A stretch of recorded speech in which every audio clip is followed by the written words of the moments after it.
वाक्यातला कर्ता कसा ओळखायचा या व्हिडिओमध्ये बस 5 सेकंदात कर्ता ओळखणं शिकतात तुम्ही. श्रावणीले थंडी वाजते, इले बिचारीले 12 महिने थंडी वाजते. ठीक आहे. दुसरं वाक्य बघा, मला आंबा आवडतो. बरं, मला आंबा आवडतो. तर या वाक्यात पोट्ट्याला जर विचारलं कर्ता सांग रे बाबू, पोट्टे म्हणते सर कर्ताच नाही आहे. पोट्टे याच्यात कर्ता आहे, दोन्ही वाक्यात कर्ता आहे. कोणता?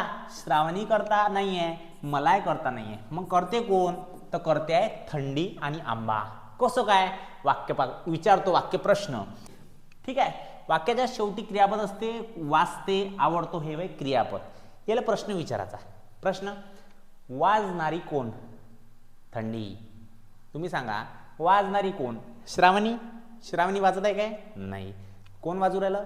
थंडी. वाजाचं काम कोण करू राहिलं? थंडी. ते वाक्यात थंडी करता आहे. आलं लक्षात? थंडी करताय. दुसरं वाक्य पहा, मला आंबा आवडतो. इथं पण कोण ना एक प्रश्न विचारू. आवडणारा कोण? मी? नो. आवडणारा कोण? आंबा. आंबा या वाक्यात करता आहे. बरं कसं काय? खरंच आता तसं जर विचार केला तर मराठी ग्रामरची व्याख्या काय? प्रत्यक्ष क्रिया करणाऱ्याला करता म्हणते. काहीतरी केलं पाहिजे त्यानं. या थंडीनं काय केलं? थंडी घराच्या बाहेर होती, श्रावणी घरात बसली होती.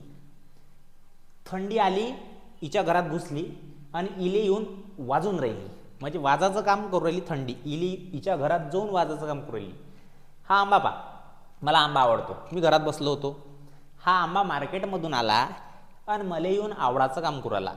कारण की मी तर जागेवरच बसलेला हो.